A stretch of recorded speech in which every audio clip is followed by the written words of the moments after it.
Con Juan Díaz. Juan Díaz, como comentaba antes, delegado de protección de datos del Sistema Sanitario Público de Andalucía, miembro del Cuerpo Superior de Informática de la Junta de Andalucía, actualmente en excedencia, ocupa la posición de responsable de la Unidad de Gestión de Riesgos Digitales del Servicio Andaluz de Salud y desde mayo de 2018 es también delegado de protección de datos del Sistema Sanitario Público de Andalucía. Anteriormente, Juan, también fuiste jefe del Servicio de Informática del Hospital Universitario Virgen de las Nieves en Granada.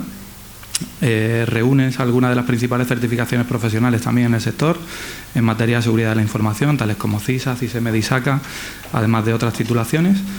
Eres también evaluador de proyectos de investigación de la ANEP, la Agencia Nacional de Evaluación y Prospectiva, y coordinador del Comité Técnico de Seguridad de la Información y Protección de Datos de la Sociedad Española de Informática de la Salud desde 2013. Y en su faceta como docente, Juan es profesor colaborador de la Escuela Andaluza de Salud Pública, del Máster en Dirección de Sistemas y Tecnologías de las Comunicaciones para la Salud del Instituto Carlos III y también del Máster en Ciberseguridad de la Universidad de Granada. Y Juan nos va a hablar sobre cómo afrontar los riesgos de ciberseguridad de los nuevos dispositivos conectados en medicina hospitalaria y ambulatoria. Muchas gracias, Carlos. Buenos días a todos. Lo primero de todo, agradecer a Ingenia la celebración de estas jornadas, porque yo también he sido asistente en muchas de ellas, y yo creo que es un trabajo muy importante el que se le dé esfuerzo y tiempo, y sobre todo el poner presente los problemas que hay en la seguridad de la información, ¿no? Y específicamente el cómo vamos a mejorar el aspecto de resiliencia.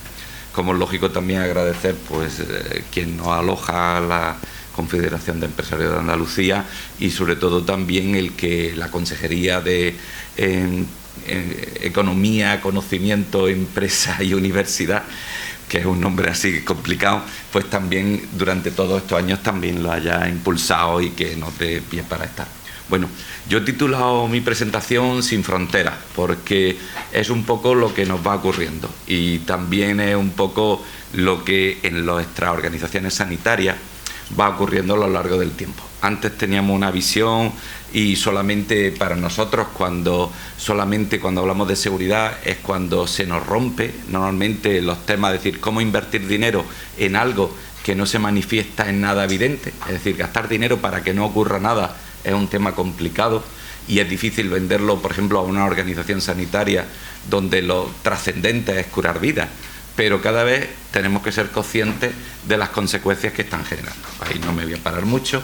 Seguro que os suena esta página con mucha frecuencia, que la visitéis, ¿no? Si queréis ver un poco lo que está ocurriendo a tiempo real de los ataques a nivel internacional, si tenéis curiosidad, se ve a tiempo real. ¿Qué ataques, qué procedencia, qué puertos? La verdad es que procede la información de sondas a nivel de los nodos centrales de conmutación de Internet y es una cosa bastante interesante de ver, ¿no? Pero simplemente es decir que cada vez tenemos más ataques y cada vez están más presentes. Y ocurren hechos, esto fue en 2016, donde la mayor aseguradora sanitaria americana, pues precisamente le robaron 75 millones de registros de sus asegurados, de sus pacientes. Se llama Anthem y este era el director de la compañía, donde pedía perdón a sus clientes de esa fuga de información. Posteriormente, a lo largo de estos años, en 2016, 2017, 2018, pues hemos tenido desde fugas masivas de información y ahí tenéis unos números, pero si tenéis interés, también hay una página del gobierno americano donde todas las filtraciones o fugas de información mayores de 500 pacientes se tienen que hacer públicas, de tal manera que veréis la cantidad de problemas que ocurren. En Europa nunca y en España nunca hemos tenido ninguna fuga de información, ¿sabéis? Bueno, eso cambia ahora el marco y ahora lo comentaré un poco más adelante, pero los americanos sí son más transparentes en ese sentido, desde hace varios años pues ese tema lo tienen presente. Y lo que también ha surgido con el tema del ransomware, es decir, el secuestro, en este caso son secuestros de hospitales, secuestros de hospitales americanos, sobre todo de Australia, y esa problemática sigue. Y desde correos tan simples como estos, que simplemente un usuario nuestro pues le da un clic a un correo y abre la puerta a que todas las tendencias y todos los problemas de ciberseguridad que van apareciendo pues entren dentro de nuestra casa, ¿no? No digo lo de precisamente el WannaCry, cómo te pueden secuestrar tu equipo, o cómo los datos, en este caso, este es el coste promedio de un dato bancario y el coste de una historia clínica, ¿no? En dólares, ¿no? Pues cada vez el tema sanitario está más en el foco.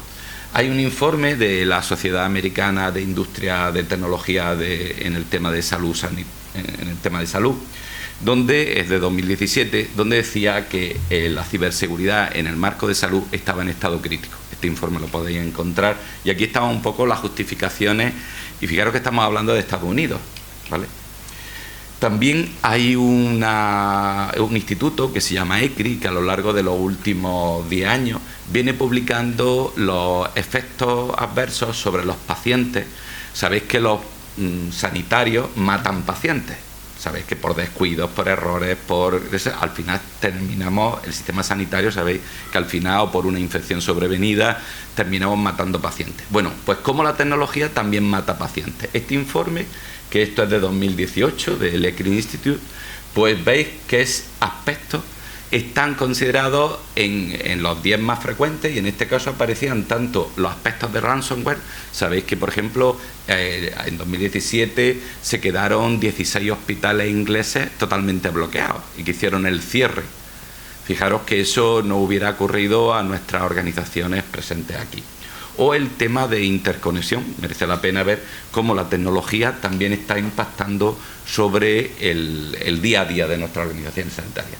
Aquí veis una serie de fugas, no me voy a parar en ellas, es decir, cada vez hay fugas, y hay fugas mayores, e incluso pues nosotros en el nuevo marco tanto de la directiva NIS como en el nuevo marco de ciberseguridad, el marco a nivel de lo que es el reglamento de protección de datos, donde en 72 horas debemos de comunicar esa ciberincidencia, o si afecta, depende del nivel, o nos vamos como administración pública al CCN o nos vamos a la Agencia Española de Protección de Datos, pues tiene también un alto impacto económico en nuestras organizaciones. Aquí veis en esta diapositiva los costes, dependiendo del tipo de análisis que haga y de la problemática que puede generar, qué costes te puede llevar una extracción de datos. Y sobre todo hay uno de los elementos clave que tiene que ver con el factor humano. Aquí hay un informe, en este caso del Instituto Ponemo, que hace estudios bastante interesantes, después saldrá otro, y en este caso hablaba sobre el impacto de privacidad y seguridad en el sector sanitario. Y ahí veis más o menos de los diferentes efectos. Pero el factor humano es uno de los elementos críticos que más tenemos que cuidar para que no nos ocurra como esto. Esto es del año pasado, de hace aproximadamente un año, incluso varias diapositivas de aquí pues son de hace un año, de una presentación que hice para la gerencia, en donde el 50% de las historias clínicas de Noruega pues se filtraron. Imaginaros el impacto desde los propios usuarios y lo que puede suponer. Y como ha salido antes, precisamente Eva lo ha comentado, es decir, ¿qué hacemos si nos secuestran? O como llevan aquí unos meses, aquí está el alcalde donde en Baltimore están cerrando, poniendo pegatinas, de decir, bueno, no sabemos cuándo vamos a continuar hacia adelante, ¿no? Imaginaros que se secuestrarán nuestro equipo. En 2017 también hay un informe precisamente también del Instituto Poneme, donde hablaba que los dispositivos médicos, y ahora entraremos en algunos tipos de dispositivos, pues es una industria que está bajo los ataques y no está correctamente preparada. Y fijaros pues que el año pasado ya apareció un tipo de ataque específico sobre infraestructuras tecnológicas o equipamiento de rayos X. ¿Quién de aquí nos ha hecho un TAR, una resonancia o una placa de tórax?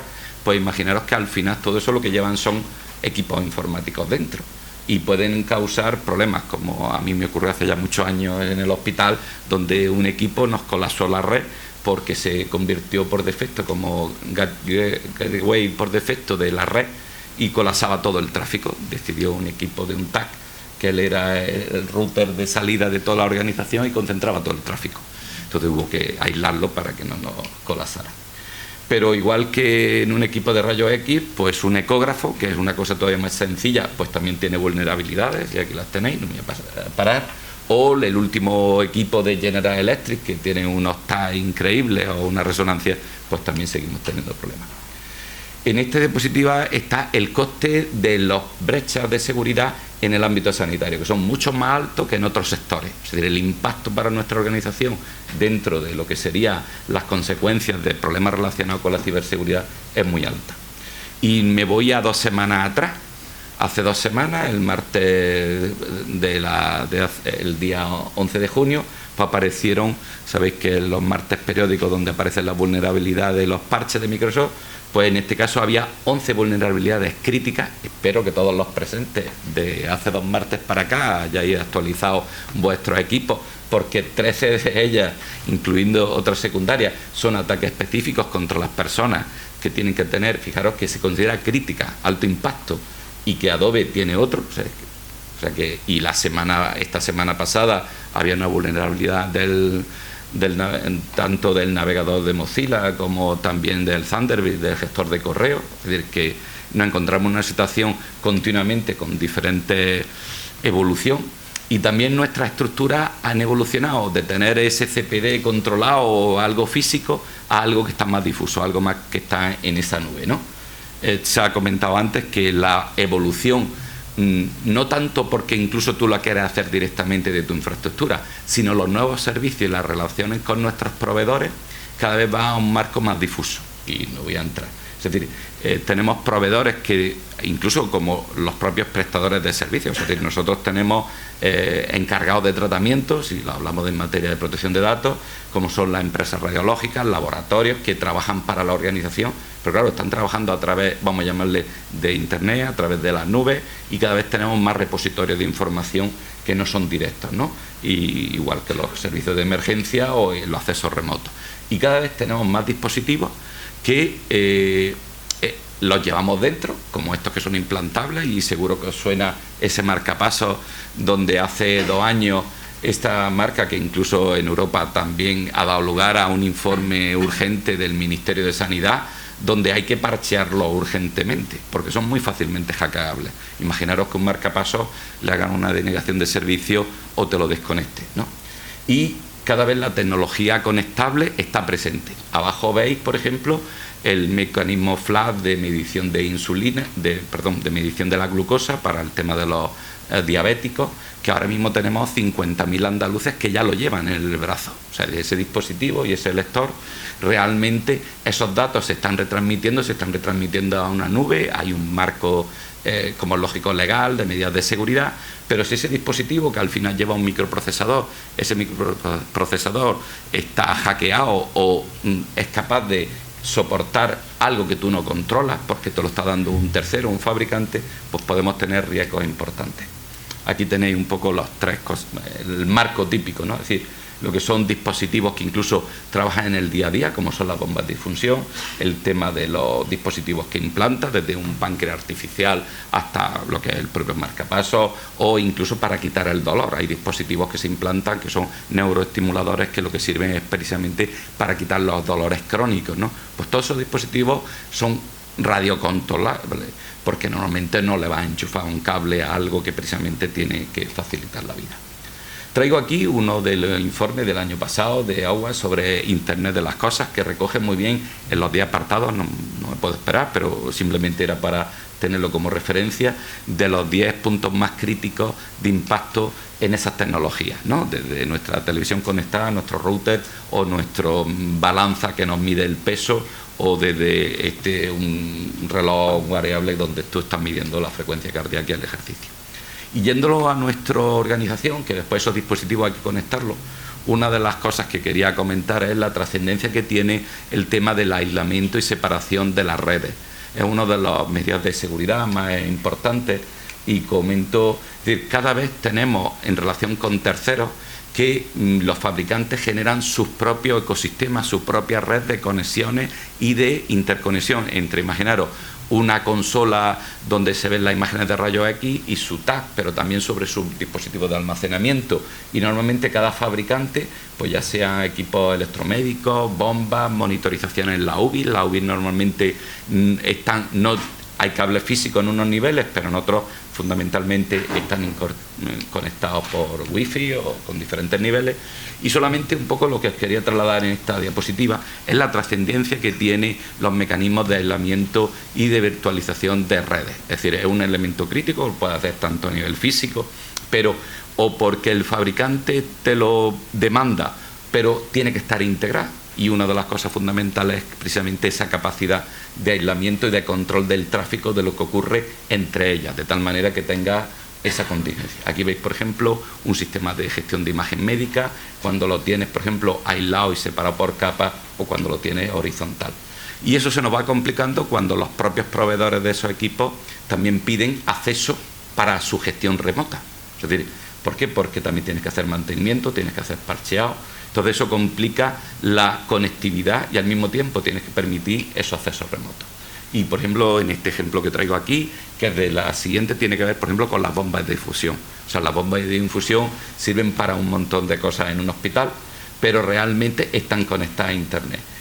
Tan importante es como que el NIST, el Instituto Nacional de Tecnología americano, ha hecho este monográfico, que además está muy bien porque puede servir no solo para las bombas de difusión, sino el modelado y la arquitectura de redes, de segmentación de redes que debes de planificar para tener un modelo lo más seguro posible, ¿no? Donde permite modelos complejos de relación tanto interno como externo.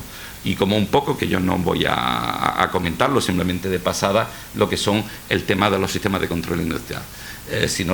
Creo que más adelante, en la siguiente charla después del café, Enrique Redondo va a comentar específicamente los temas desde INCIBE, y simplemente controlar que nosotros, por ejemplo, en las infraestructuras hospitalarias tenemos muchos sistemas de control industrial, de tal manera que la temperatura, las aperturas de puertas, todas las cámaras IP, también es una parte, y también podemos tener problemas. Por ello, cuando se plantea cómo se deben desarrollar la parte tecnológica, muchas veces es importante tener una visión que los fabricantes de tecnología y los que lo instalan tienen que coordinarse y alinearse esfuerzos. Y aquí en esta diapositiva un poco están ese alineamiento, es decir, qué debe hacer un proveedor, fabricante de servicios, qué debe hacer una organización que lo recoge, ¿no?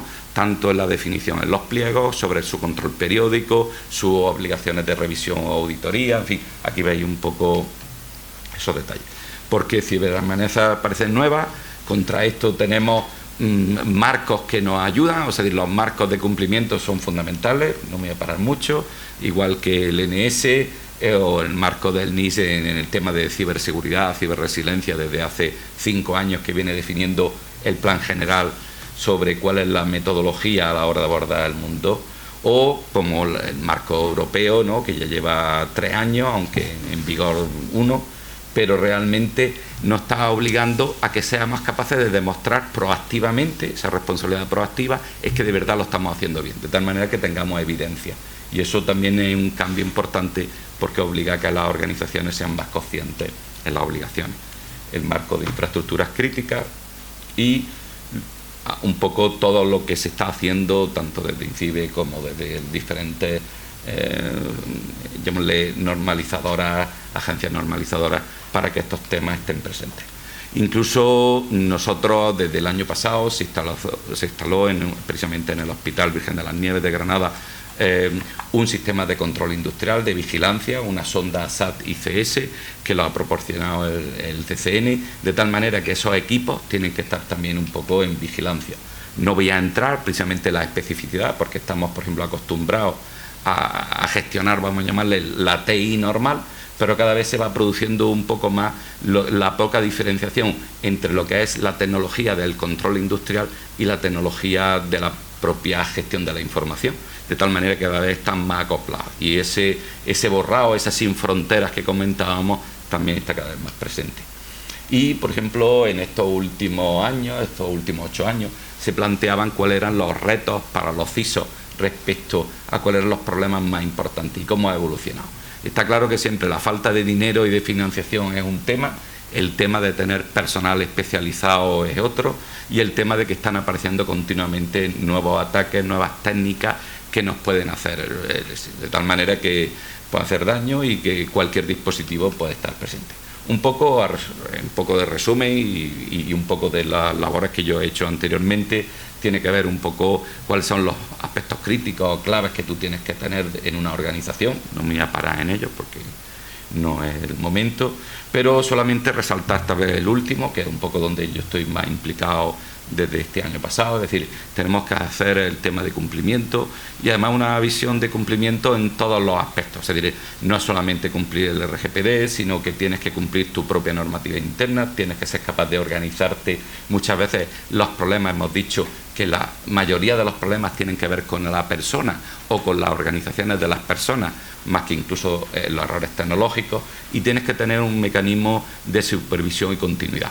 Eso que algunos preguntan, bueno, pues si ya con el nuevo LPD o el nuevo reglamento ya no hay que hacer auditorías bienales. No, sí hay que seguir haciendo las auditorías bienales. Dice, bueno, es que si era administración pública, dice, bueno, pues tiene el NS como referencia, pero que no es así. Es decir, el propio marco del RGPD tienes que hacer de manera evidente ese cumplimiento, y ese cumplimiento, la única manera de hacerlo evidente es precisamente haciendo esa auditoría. En fin, un poco para terminar, y esa visión un poco genérica de cuáles son los problemas, yo lo que quiero es que reflexionar de que debemos de estar atentos, ya que los riesgos, los problemas pueden estar en cualquier sitio que menos lo esperemos, y que no espero que no ocurra como estos señores, que estemos mirando en el sitio incorrecto y precisamente no nos focalicemos y no seamos capaces de detectar lo que tenemos en nuestras espaldas. En fin, muchas gracias, y solamente os dejo mi contacto por si tenéis alguna pregunta, alguna cuestión. Muchas gracias.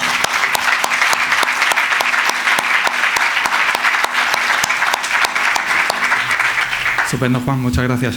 Estamos justo en tiempo. La pausa de café estaba programada para las 11:15, pero como hemos empezado con un poquito de retraso, si queréis podemos aprovechar al menos para 5 minutitos de preguntas, si tenéis alguna para los ponentes, para Carlos, Juan, Eva. Hay ganas de café, ¿eh? Sí, bueno, yo no se escucha ese micrófono. Juan, a mí me ha dejado un poquito preocupado. Yo marcapasos y tal. Pero claro, todos los nuevos dispositivos wearables que se van a estar, o que están ya, ¿no?, conectados y que son hackeables,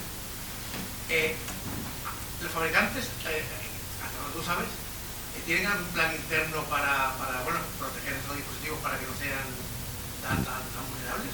Claro. No, fijaros que cada vez, es decir, depende del nivel, vamos a llamarle, de tipo de dispositivo.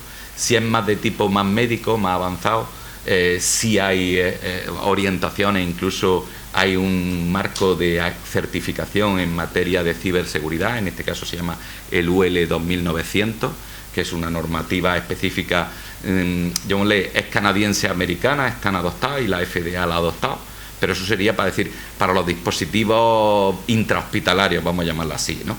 Pero en general para el resto de los dispositivos, fijaros la filtración donde, y más que tiene que ver con defensa, cuando salieron todos los campos militares, de ejercicio de los militares, ¿no?, con los sistemas de registro de actividad de deporte, donde hicieron la referencia a la geolocalización, y resulta que tiene unos planos detallados de la base de Viator de aquí de Almería, o tienes los centros donde precisamente campos que se supone que no están en los mapas, que están perdidos, y en cambio las referencias pueden estar presentes. Entonces, normalmente los dispositivos, y a mí me preocupa no tanto los dispositivos, porque al final cada vez llevan, que es un elemento, sino su interconexión a través de los móviles. Es decir, realmente los dispositivos suelen ser una conexión más local, pero donde tiene graves riesgos, pues, y no voy a entrar, como es lógico, con los dispositivos tanto Android como iOS, que estén atacados, ¿no? Incluso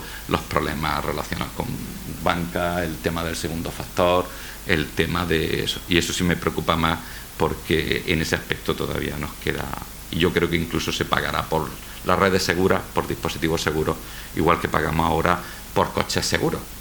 O sea, un coche ahora, cuando te lo compras porque tiene más ABS o porque tiene sistemas de que no te sales de carril. Pero nosotros en la ciberseguridad o en la informática estamos como en los coches de hace 50 años. Es decir, tienen ruedas, corren, frenan, tienen el mismo motor, pero no tienen medidas de seguridad. Y en ese sentido yo creo que es el esfuerzo de todos el que pongamos esas medidas de seguridad para que sean de verdad útiles y no nos hackeen. Muy bien. ¿Alguna pregunta más? Sí. ¿Piensa que la tecnología 5G va a influir en el sistema sanitario? Vamos a ver. Yo suelo ser muy escéptico con la tecnología. Y eso que... ¿Podemos ser más vulnerables? No, en la parte, es decir, hay muchos mitos y muchas cosas, es decir, el hecho de que tenga mayor ancho de banda, que tenga más radiación, incluso yo tengo una amiga que no tiene microondas en su casa, dice que le puede dar algo, yo le digo que no se preocupe por salir a la calle con protección solar, que está demostrado que cáncer de piel tiene, cáncer por microondas no tenemos. Entonces, por cáncer, por a la antena y por 5G tampoco, son lo que se llaman radiaciones no ionizantes.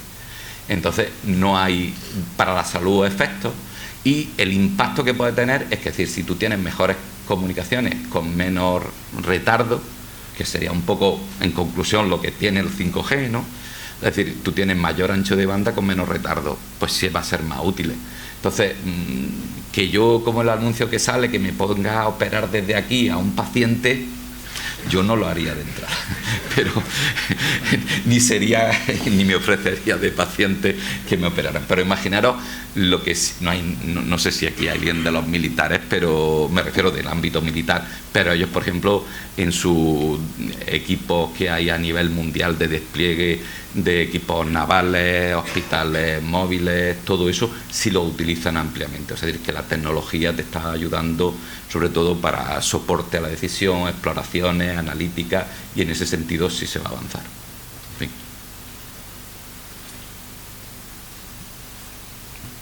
Muy bien.